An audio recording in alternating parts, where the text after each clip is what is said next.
News nation 5 सवाल खड़े कर रहा है इस पर। 5 साल बाद ड्रग्स मामले की जांच अगर क्यों की जा रही है? अगर 2016 में उन्होंने बयान दिया था तो तभी क्यों नहीं उनकी जांच की गई? अध्ययन सुमन के 5 साल के पुराने बयान को क्यों आधार बनाया गया? मुंबई पुलिस की नाक के नीचे ड्रग्स का खेल चल रहा था तो अब तक मुंबई पुलिस कहां सोई हुई थी? रिलायंस कंपनी के खिलाफ एक भी एफआईआर दर्ज नहीं की, तकरीबन 2 महीने तक टालमटोल करते रहे। क्या बेबाक बोल पर कंगना को टारगेट किया जा रहा है? क्या मुंबई में स्थिति ऐसी हो चुकी है कि जो बोलेगा उस पर बुलडोजर चलवा दिया जाएगा? तो चलिए इसी पर हम आपको बता दें, हमारे साथ हमारे संवाददाता जुड़े हुए हैं। तो रुमान हमारे साथ जुड़े हैं मुंबई से, उनका रुख करेंगे। रुमान, अध्ययन सुमन जिनके बयान को आधार बनाकर यह कहा जा रहा था कि पूरा 5 साल पुराना बयान है, इस पर केस चलाया जाएगा, आप वही किनारा कर चुके हैं। बयान कितना धरातल पर रहता है? सालों से आप क्राइम कवर कर रहे हैं।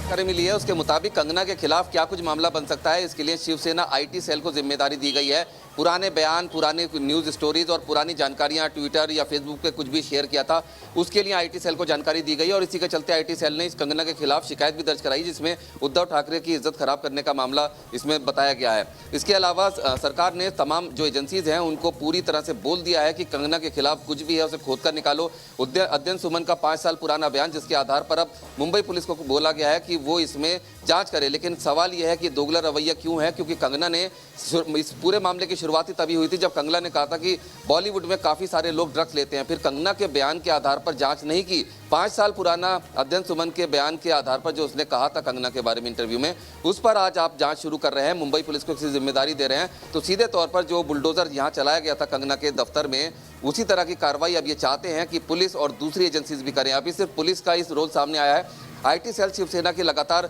जांच कर रही है, जुटा रही है वो जानकारियां कि कंगना ने कब क्या बोला था, उसमें क्या मामला बन सकता है, या फिर सोशल मीडिया अकाउंट्स पर उसने कब क्या शेयर किया था, या कंगना के बारे में किसने कब कुछ बोला था। ये पूरी जिम्मेदारी आईटी सेल को दी गई है और वहीं से ये पुरानी बाइट भी निकल कर सामने है। रुमान ये कह सकते हैं कि अब जो है शेयरबाद का खेल चल रहा है। एक तरफ कंगना ने जब बोला तो उसके बाद पूरा जो शिवसेना का एक पूरा आईटी सेल है वो उनके खिलाफ अब चीजें जुटाने में लगा हुआ। बने रहिए हमारे साथ। राकेश मेरे साथ जुड़े हुए हैं, साथ ही मेरे साथ शैलेंद्र जुड़े हुए हैं और पंकज भी जुड़े हुए हैं। राकेश, कंगना को लेकर क्या डिटेल निकल के आई है? क्योंकि कल हमने देखा था कंगना खुद उस दफ्तर पर पहुंची थी और उन्होंने कह दिया था कि मैं इसी दफ्तर से कामकाज को आगे बढ़ाऊंगी और जब जब मैं यहां पर आऊंगी मुझे याद दिलाता रहेगा ये चीज कि मेरे साथ क्या हुआ।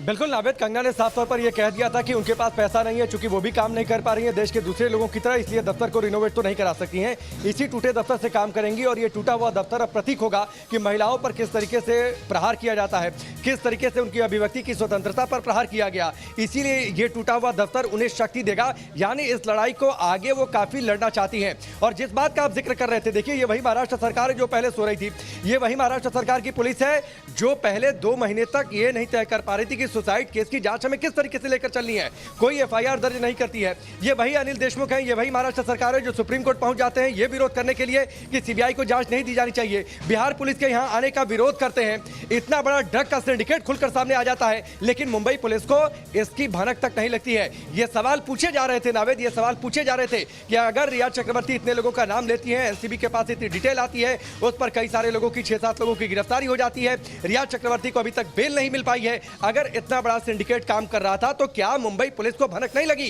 क्या मुंबई पुलिस का जो नारकोटिक्स कंट्रोल है, क्या इससे पहले उसको काम करने की स्वतंत्रता नहीं थी? ये सारे सवाल उठ खड़े हुए थे और अब अध्ययन सुमन के 2016 के इंटरव्यू को आधार बनाकर अब जांच की जा रही है। कंगना रनौत ने तो इस पर भी जवाब दिया है कि ठीक है आप जांच कर लीजिए, आपको जिस तरीके के सैंपल चाहिए हर तरीके की जांच के लिए मैं प्रस्तुत हूं। ड्रग पेडलर से अगर मेरा कोई एक कनेक्शन निकलकर सामने आ जाता है तो मैं मुंबई छोड़ दूंगी, ये बात कंगना रनौत ने कहा है। राकेश, अभी आप कंगना रनौत के दफ्तर के बाहर हैं, कंगना रनौत को लेकर क्या डिटेल निकल के आ रही है? और जैसा कि आरोप ये मालूम हो रहा है कि उस पुराने आरोपों के आधार पर केस रजिस्टर किया जा रहा है, तो क्या कोई टीम भी पुलिस की उनसे मिलने के लिए पहुंची है? जल्दी से फिर मैं आता हूं आगे। नहीं, कंगना रनौत अभी अपने घर पर है, मैं उनके मैं अभी कंगना रनौत के दफ्तर के बाहर मौजूद हूं, जहां पर तोड़फोड़ हुई थी और कंगना रनौत अभी अपने घर पर मौजूद हैं। अभी उन तक जो जानकारी है, अभी पुलिस की कोई टीम नहीं पहुंची है। केस जरूर दर्ज किया गया है, सरकार की ओर से जरूर इस बात के आदेश अब दे दिए गए हैं कि ड्रग को लेकर जांच हो, लेकिन कंगना रनौत ने इस पर भी ये साफ कर दिया है कि वो इस मसले पर भी झुकने वाली नहीं है। उन्होंने कहा है कि ठीक है, जांच हो जाए। तो ब्लड सैंपल देने के लिए कंगना तैयार है। उन्होंने सीधे तौर पर कह दिया है कि अगर जांच करना चाहते हैं तो वो हाजिर हैं। हर जांच, हर एजेंसी के सामने वो पहुंचने के लिए तैयार है। एक बार फिर से आपको दिखाते हैं कि आखिर ये पूरा विवाद जो है बढ़ा कैसे था, क्योंकि करीब 5 साल पुराना ये बयान बताया जा रहा है अध्ययन सुमन का, जिस पर अब कार्रवाई हो रही है, जो खुद वो डिनाई कर चुके हैं। सवाल यही है कि अब तक क्या महाराष्ट्र सरकार सो रही थी?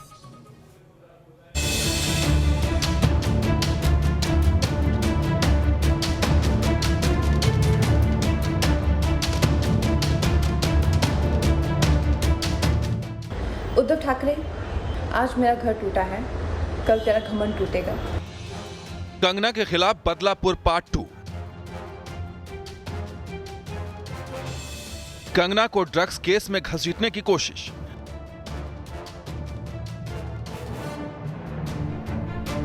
बीएमसी के बाद अब क्राइम ब्रांच के जरिए कंगना पर हमला। पहले मुंबई में कंगना के दफ्तर पर बुलडोजर चलवाया गया, अब उद्धव अपनी पुलिस को लगा रहे हैं। लगता है कंगना रनौत के खिलाफ पूरी की पूरी महाराष्ट्र सरकार पीछे पड़ गई है। सूत्रों के मुताबिक कंगना पर बुलडोजर चलाने वाली चाल कामयाब नहीं हुई, तो अब उन्हें ड्रग्स एंगल के जांच में फंसाने की चाल शुरू हो गई है।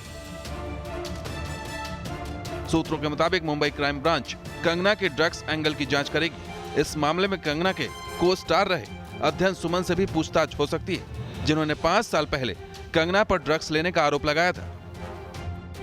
अध्ययन सुमन की इसी बयान को आधार बनाकर उद्धव सरकार कंगना को घेरने की मुहिम में जुटी है। तो वहीं अध्ययन सुमन ने वीडियो जारी कर इस मामले में खुद को न घसीटे जाने की अपील की है। प्लीज़ मुझे अपने डार्क पास्ट में फिर मत लेकर जाइए। बहुत मुश्किलों से मैं गुजरा हूँ। इतना कहना चाहता हूँ कि कंगना रनौत के साथ मेरा कोई रिश्ता नहीं और कोई रिश्ता नहीं होगा आगे भी, लेकिन हम दोनों की लड़ाई एक ही है, which is justice for Sushant Singh Rajput. तो प्लीज़ इधर उधर ना भटके, let's fight for Sushant. Thank you. और चलिए, मेरे सहयोगी पंकज जुड़े हुए हैं। पंकज, इस वक्त अध्ययन सुमन के घर के बाहर हैं। पंकज, अध्ययन सुमन का वही बयान एक बार फिर से सुर्खियों में है जो उन्होंने तकरीबन 5 साल पहले दिया था, और उसी बयान को आधार बनाकर मुंबई क्राइम ब्रांच अब ड्रग एंगल से इस मामले की जांच करेगी। सीधे सीधे कंगना को लेकर ये जांच आगे बढ़ाई जा रही है, ऐसा दिखाई पड़ता है। लेकिन अध्ययन जो खुद किनारा कर चुके हैं इस बयान से, वो क्या कह रहे हैं? आपकी बात हुई उनसे, क्या कहना है अध्ययन का अभी इस सिचुएशन पर? देखिए, मेरी अध्ययन से काफी देर तक बात हुई और इसी पर बात हुई कि क्या महाराष्ट्र सरकार उनसे बयान लेने वाली है, क्या महाराष्ट्र सरकार का वो सपोर्ट करेंगे कंगना के खिलाफ जो उन्होंने 2016 में बयान दिया था, क्या उस पर वो फिर से आगे आएंगे। लेकिन अध्ययन सुमन ने साफ मना कर दिया कि वो इस बारे में कोई बात नहीं करना चाहते हैं। जो कुछ हुआ वो उनका पास्ट था और आगे इस पर वो कुछ भी कहना नहीं चाहते। यानी कि महाराष्ट्र सरकार अध्ययन सुमन के जिस बयान को लेकर कंगना रनावत के खिलाफ इतना बड़ा मामला चलाने की कोशिश में लगी हुई है, ड्रग्स मामले की जांच की आदेश दे दी गई है। खुद गृहमंत्री अनिल देशमुख इस मामले में टूट पड़े हैं, जबकि खुद संजय राउत ने कल अपने बयान में कहा था कि हम भूल चुके हैं, मामला बीएमसी का था, बीएमसी ने कार्रवाई की, हम भूल चुके हैं। लेकिन शिवसेना और महाराष्ट्र सरकार भूल नहीं चुकी है। अब कंगना के घर के पीछे पड़ी हुई है, अब कंगना के खिलाफ ड्रग्स का मामला चलाने की कोशिश चल रही है। यानी कहीं ना कहीं कंगना के ऊपर चौतरफा वार करती महाराष्ट्र सरकार दिखाई दे रही है। वो भी उस बयान पर, जिस शख्स ने वो बयान दिया वो उस बयान से मुकर रहा है। वो कह रहा है कि मेरे उस बयान को ज्यादा तूल ना दिया जाए, मैं उस पर बात नहीं करना चाहता।